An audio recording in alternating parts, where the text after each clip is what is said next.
भगवान श्री कृष्ण जो अपने आप में पूर्ण अवतार हैं, प्रेम है, मधुरता है, मुस्कान है। भगवान का स्वरूप अगर देखा जाए तो इतना प्यारा दिखाई देता है, इतना मधुर दिखाई देता है। ऐसा लगता है पूरा स्वरूप ही मधुरता की मूर्ति है।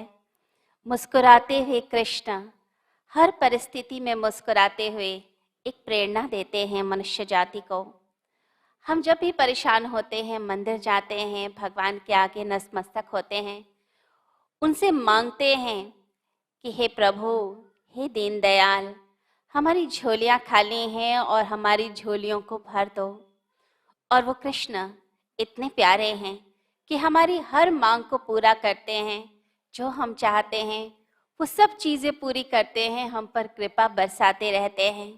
तो कृष्ण का जो स्वरूप है वो तो मधुरता का है। गोविंद जो हैं वो हमेशा मुस्कुराते हुए, कृपा देते हुए ही दिखाई देते हैं।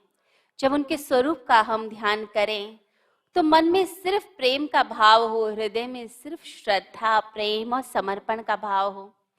जब कभी डर लगे, कभी अनजाने में ऐसा लगे कि किसी ने मेरा अपमान कर दिया है या किसी व्यक्ति ने मेरे प्रति कोई षड्यंत्र रच दिया है, पता नहीं क्या होगा। कई बार बहुत डर लगता है, बहुत दिल में पीड़ा होती है, कई बार तो रात को नींद भी नहीं आती है। तो उस समय सिर्फ अपने हृदय पर हाथ रखते हुए यह सोचा कीजिए और बोला कीजिए कि मेरे गोविंद मेरे साथ हैं, तो डरने की क्या बात है। तो हमें डरना ही नहीं है, गोविंद का नाम लेना है और शांति से, सुख से सोना है।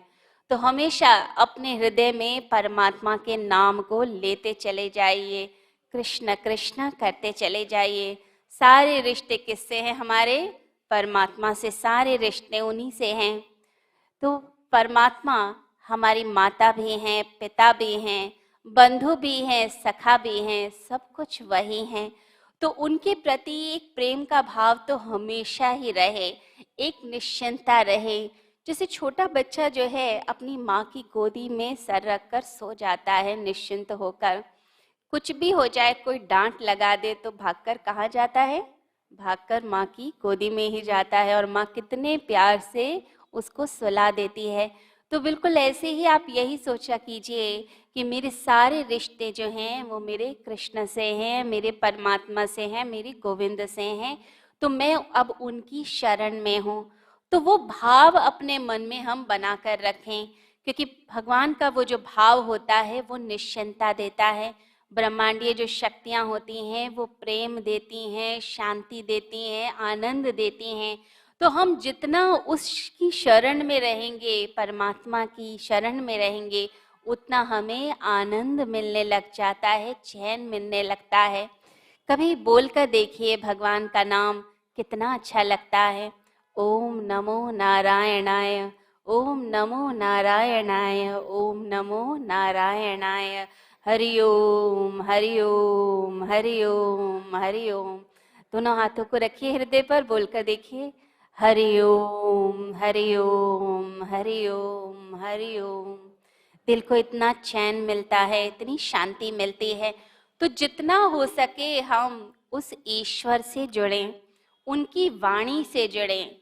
परमात्मा ने गीता में बोला है, आश्वासन दिया है कि मैं हर युग में आऊँगा, जब तुम्हें परेशानी होगी मैं आऊँगा। तो कृष्ण क्या उसी स्वरूप में आएंगे?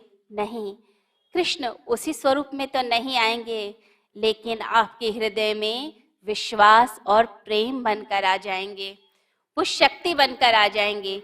बस आपको उसको दृढ़ करते चले जाना है। याद रखना है कि कोई है मेरा इस दुनिया में जो मेरी रक्षा कर रहा है, और मेरी रक्षा हो रही है और होती ही रहेगी। तो मुझे कभी नहीं डरना, मुझे निश्चिंत रहना है। तो वो भाव हम मन में रखें। तो गीता में जो भगवान श्री कृष्ण वचन कहते हैं, अपने भक्तों को निश्चिंतता देते हैं और कहते हैं कि तुम्हारा कोई प्रयास व्यर्थ नहीं होगा। तुम लक्ष्य तक पहुंचो या ना पहुंचो, लेकिन तुमने प्रयास तो किया था, तुमने कर्म तो किए थे। जहां भी छूटेगा वहीं पर ही आगे मैं अगले जन्म में तुम्हारा हाथ पकड़ लूंगा। ऐसा विश्वास सिर्फ और सिर्फ गीता के माध्यम से ही मिल सकता है, श्री कृष्ण की वाणी से ही मिल सकता है। तो भगवान के उस आश्वासन को हम लेकर अपने हृदय में बसाएं। श्री कृष्ण का अगर स्वरूप देखें तो पूर्ण स्वरूप दिखाई देता है, एक ऐसी पर्सनालिटी जो प्यार देती है, जो कृपा देती है, जो युक्ति देती है। जब अर्जुन तपस्या के लिए गए, जब अज्ञातवास हो गया था और तपस्या करनी पड़ी, वनवास में तपस्या करनी पड़ी, उस समय युक्ति किसने दी कि तैयारी करो युद्ध की, निराश क्यों बैठे हो तुम? ठीक है, तुमसे राज्य छीन लिया गया, तुमसे सारा वैभव छीन लिया गया, सब कुछ तुमसे छीन लिया गया, लेकिन अभी क्या निराश होकर बैठोगे, डिप्रेस होकर बैठोगे या आगे की तैयारी करोगे? ज्यादातर लोग क्या करते हैं, वो निराश हो जाते हैं, दुखी हो जाते हैं, फिर गमों के गीत गाते रहते हैं, मेरे साथ क्या क्या बुरा हुआ था। यही होता है, हम दुखी हो जाते हैं, बार बार चीजें रिपीट करते हैं। लेकिन श्री कृष्ण एक ऐसे महान गुरु जो डिप्रेशन में अपने शिष्य को नहीं रखते। उन्होंने अर्जुन को प्रेरित किया, उन्होंने भीम को प्रेरित किया, उन्होंने युधिष्ठिर को, नकुल को, सहदेव को प्रेरित किया, द्रौपदी को प्रेरित किया और कहा कि यह जो वर्ष तुम्हें मिले हैं, ये समझ लो धर्म की स्थापना के वर्ष मिले हैं, ये तपस्या के साल मिले हैं। तपस्या करो, मेहनत करो और फिर देखो फल तुम्हें क्यों नहीं प्राप्त होगा। अर्जुन को युक्ति दी और कहा कि अगर जाना है किसी की शरण में तो महादेव की शरण में जाओ, पाशुपतास्त्र अस्त्र के लिए प्रयास करो, मेहनत करो, तपस्या करो। और कहते हैं कि अर्जुन ने भगवान की बात मानी, भगवान श्री कृष्ण की बात मानी। तो जो अपने गुरु की बात मानकर उनके पथ पर चलता है तो सफलता तो उसको मिलनी ही मिलनी है। और कहते हैं कि अर्जुन ने मान ली, क्योंकि गुरु मानते थे, सखा भी थे तो गुरु भी थे, दोनों ही रिश्ते थे। तो बात मान ली और महादेव की तपस्या की। और महादेव भी अद्भुत, वह परीक्षा लेने के लिए आ गए, प्रकट हो गए एक शिकारी के वेश में और अर्जुन से ही युद्ध करने लगे। पहले तो अर्जुन को लगा कि शायद कोई एक आम शिकारी है जिससे मैं लड़ रहा हूं शिकार के लिए, लेकिन बाद में जब देखता है कि यह तो अद्भुत है और ये युद्ध तो रुक ही नहीं रहा है, तो समझ आ गया कि परीक्षा लेने के लिए महादेव आ गए हैं। तो तुरंत अपना धनुष बाण छोड़ा और भगवान की शरण प्राप्त कर ली। जैसे ही हम अपने अहंकार को छोड़ते हैं, लड़ाई छोड़ते हैं और भगवान की शरण में जाते हैं, तो भगवान भी प्रकट हो जाते हैं और कहते हैं महादेव प्रकट हुए और अर्जुन को उसका वर प्राप्त हो गया जो वो चाहता था। तो ये कैसे होता है? ये होता है जब हम अपने अंदर वे विश्वास जागृत करते हैं। तो अर्जुन का वो जो विश्वास था कृष्ण के प्रति, वो जो विश्वास था कि जो मुझे बताया है मैं उसे श्रद्धा से उसका पालन करूंगा, वो श्रद्धा से जो पालन करना था, वो उस पथ पर चलना था, उसको उसका फल प्राप्त हुआ है। तो श्री कृष्ण जो हैं वो युक्ति भी देते हैं, प्रेम भी देते हैं और सखा भाव से जो है अर्जुन को एक एक चीज समझाते हैं। जब अर्जुन निराश है तो अर्जुन को बोलते हैं कि तू क्यों निराश बैठा है, क्यों उदास बैठा है, खड़ा हो और युद्ध कर। युद्ध तुझे करना है क्योंकि यह धर्म युद्ध है, इस धर्म युद्ध को तो करना ही पड़ेगा। वो मोटिवेशन, वो जो साइकोलॉजिकल ट्रीटमेंट है, वो सिर्फ वही व्यक्ति दे सकता है कि जिसके अंदर अत्यंत प्रेम और करुणा भरी हुई होती है। जब हम प्रेम और करुणा के भाव से भरे हुए होते हैं तभी हम दूसरे का भला चाहते हैं। देखिए, अगर कोई आपका बच्चा है, आप उसको कोई शिक्षा देना चाहते हैं, अगर आप उसे डांट के समझाएंगे, क्या वो समझेगा? कोई बच्चा नहीं समझता। बच्चे को लगता है कि ये मेरी आलोचना हो रही है, मेरा अपमान हो रहा है। लेकिन अगर बच्चे को समझाना हो तो क्या ट्रिक अपनाई जाती है? आप उसे कहते हैं तू मेरा प्यारा बेटा है, तू मेरा लाडला है, तू कितना अच्छा है, तुझे क्या हो गया, तूने ऐसा क्यों कर दिया, ऐसा नहीं करना चाहिए तुझे। तो बच्चे को लगता है नहीं, देखो मुझे प्यार करते हैं, मुझे समझते हैं, और अगर गलती भी हो गई तो कोई बात नहीं, फिर मुझे समझाया भी तो जा रहा है, मेरा सबके सामने अपमान नहीं किया जा रहा, अलग से बैठकर मुझे समझाया जा रहा है।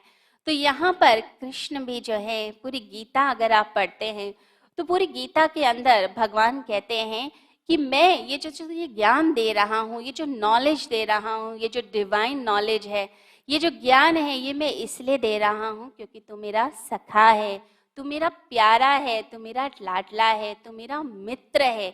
तो उस भाव में शिक्षा दी जाती है।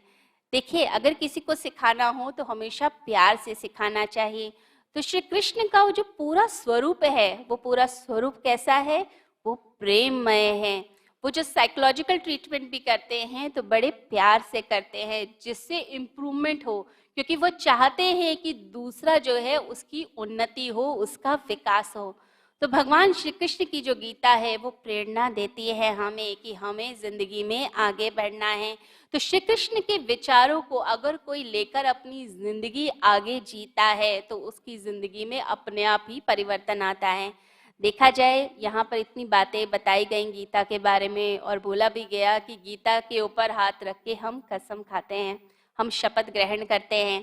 तो अगर ये जो गीता है उसके जो विचार हैं, हम सिर्फ शपथ ही ग्रहण ना करें, हम उस विचारों को अगर अपनी जिंदगी ही बना लें, श्री कृष्ण के स्वरूप को हम ही अपना लें, उनके मन को, वो जो उनका इंटेलेक्चुअल ब्रेन है, उस माइंड को अगर, उस वाइब्रेशन को अगर हम कैच करना शुरू कर दें और अपने विचारों को उन्नत करें, समृद्ध करते चले जाएं, तो हमारी जिंदगी में जरूर परिवर्तन आ सकता है।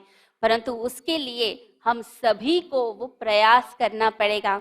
अभी हमने ये जो देखा कि गुरुकुल के जो छात्रों ने इतनी अच्छी जो है प्रस्तुतियां करी हैं, वो सब प्रस्तुतियां ये सब बताती हैं कि कैसे हमें अपने धर्म और संस्कृति को आगे बढ़ाना है और उसके प्रति गर्व महसूस करना है। हमारी जो गीता है, जो हजारों सालों का हमारा जो ज्ञान है, वो ज्ञान सिर्फ भारत की भूमि पर ही नहीं पहचाना जा रहा, पूरे विश्व में उसका डंका बोल रहा है। और हमारी जो सनातन संस्कृति है, हिंदू संस्कृति है, उस संस्कृति के लिए सभी विद्वान, सभी पॉलिटिशियंस एक अलग ही रिस्पेक्ट से देखते हैं। जब हमारे देश से कोई बाहर जाता है तो क्या गिफ्ट करता है? अगर हमारी संस्कृति को अगर पेश करना पड़े, प्रस्तुत करना पड़े, तो उसके लिए कोई ग्रंथ है तो वो है सिर्फ और सिर्फ भगवान श्री कृष्ण की गीता, जिसे दिया जाता है। और अगर वह गीता हमारी जिंदगी ही बन जाए, हमारी सांस ही बन जाए, तो सोचिए कितना बड़ा चेंज आ सकता है, कितनी हमारी जिंदगी बदल सकती है।